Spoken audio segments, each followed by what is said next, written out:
Hello, all my ruminating friends.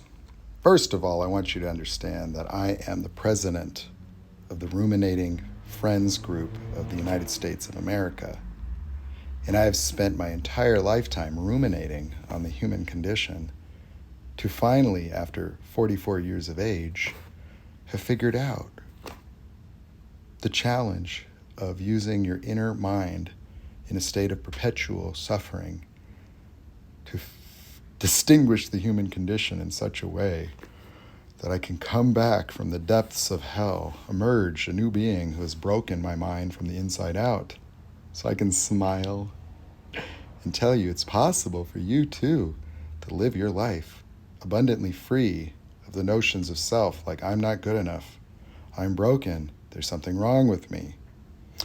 Now, these are normal things that everybody says to themselves. I want you to get this.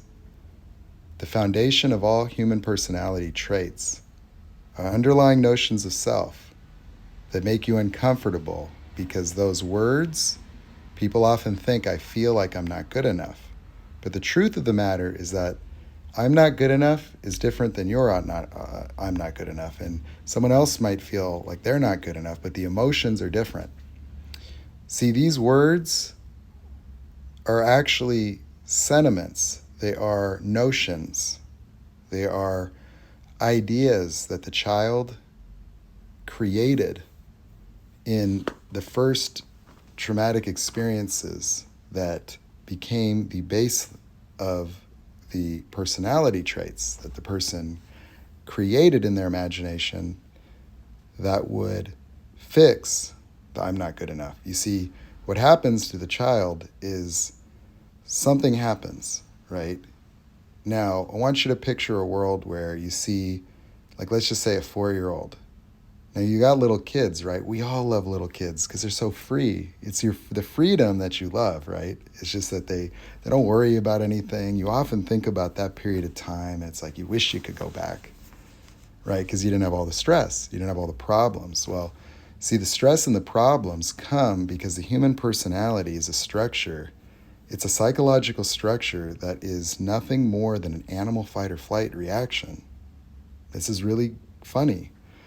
That the animal fight or flight reaction is a psychological structure that has advanced intelligence. Because, see, animals have to pattern recognize too.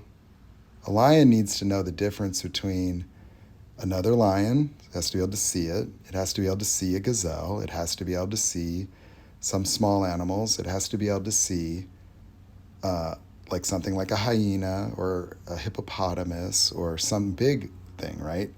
And so the lion has to be able to understand the nature of the threat so it can make a very quick decision. You see, the pattern recognition is important for the lion to be able to understand how to navigate reality. You know, the lion, fight or flight is just like a trigger, right?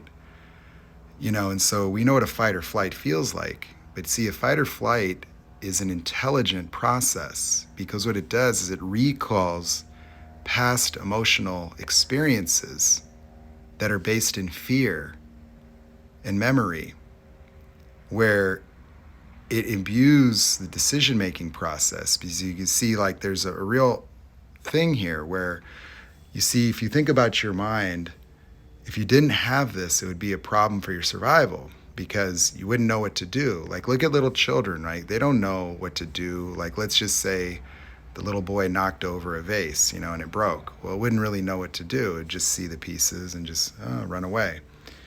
Well, if I got in a situation where 2 gangsters came here looking for me, where's Nate? And they wanted to hit me up, Vato. What you doing, SA? And I'm like, cool out, bro. So, like, if the 2 brothers came, 2 Vatos, and they're just like, we're looking for Nate, yo. What's up, fool? And I'd be like, I could respond, right? But really, how many ways could I respond? I mean, I can get up and do the Daniel LaRusso, right? Like, I can just be like in the crane position, and that might work, bro. Like, they know the deal. They know what time it is. You see a dude just, get their hands up. You're about to get the Karate Kid shit kicked out of you, right? Put him in a body bag, Johnny. I've been inspired by that. Or I could take my shirt off and start pounding my chest like King Kong. I could start talking gibberish. I could beg for my life. I could start crying and calling for my mother. I could just start dancing and say, let's go, fellas. It's raining men, hallelujah, right? Or I could just run down the street. I could scream. I could pull out my phone and start recording an Instagram video to go viral. Hey, everybody, I'm about to get jumped, man. Joining a new posse, bro. Totally gangster. All you internet trolls out there, I'm the real deal now. What's up? Look at my team, right? Squad goals, yo. Hashtag blessed. I could do that. And so that's the thing, is that your consciousness is a vast expanse of possibilities that can spontaneously generate arbitrary and random responses to life. You see, the problem is that that's where you ran into trouble as a kid, is that you had to go from a purely conscious being with really no problem-solving skills or notions of self, that you were just happy and there might be some personality traits, but you were just kind of running around and taking in the sight and the sound and putting things in your mouth and trying to figure out what would happen if you stuck your mother's keys in the electrical outlet. I was one of the first to find out. It was not comfortable. And so what happens to you is that the personality takes advantage of the fight or flight reaction. And so you have your first trigger. Your first trigger would be an event, maybe 4 or 5 years old, where there you are. You don't really think right and wrong rules, and something bad happens. Your narcissist dad is playing Xbox because he's on Twitch trying to become a celebrity, just like he promised your mom 5 years, 6 years ago, and it hasn't quite worked out yet. He needs to borrow the credit card again to get more points so he could upgrade his weapons on, whatever game, I don't know, Call of Duty, right? And his whole team's waiting. And so he's there. It's a high pressure moment for him, He's got a bunch of 13-year-olds on his squad, and he's trying to lead them as the team leader to victory.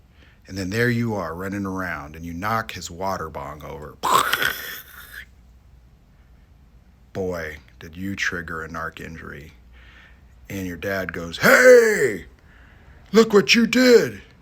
And you're like, oh, what's wrong? Something's wrong here. You're triggered. You look, and you see this broken thing, and now you associate this thing that you did wrong with his upset. And you go, something's wrong here. That something wrong based on the energy of your dad becomes something's wrong with me. And you will feel some feelings. You might feel like scared. You might feel small. You might feel paralyzed. You might be confused. Like, why is he so upset? You're trying to process it and understand. And so you'll say things to yourself when you start to realize what's happened. And you start to make emotional associations with the behavior of your father. Like you'll feel like he doesn't love me, so angry, because what happens? He might spank you. And so you'll think you did something wrong. You'll think that there's something wrong with you. You might think that you're not good enough or broken. And then those statements become associated with the cascade of emotional experiences that might make you feel small, might make you feel helpless, make you feel like a bad person or not good enough person. But then, as you're processing this, you don't want that to happen again. And so you'll think to yourself, I'm going to be perfect for my daddy, or I'm going to be good enough, or I'm going to be careful, or I'm going to be strong.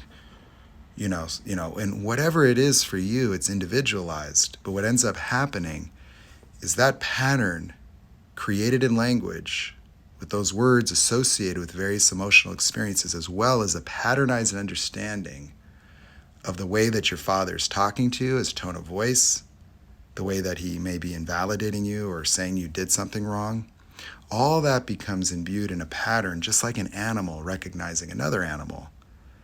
And so we use the fight or flight to patternize things just like an animal might patternize a threat and then know how to respond to it in the future. And so whatever way of being you decided you needed to be in order to contest this experience and make sure it doesn't happen again, or to know how to mitigate it when it does, will get stored. And then now when you go through life, this will be a way that you engage reality. and it will project those emotions, and you will react and respond with the same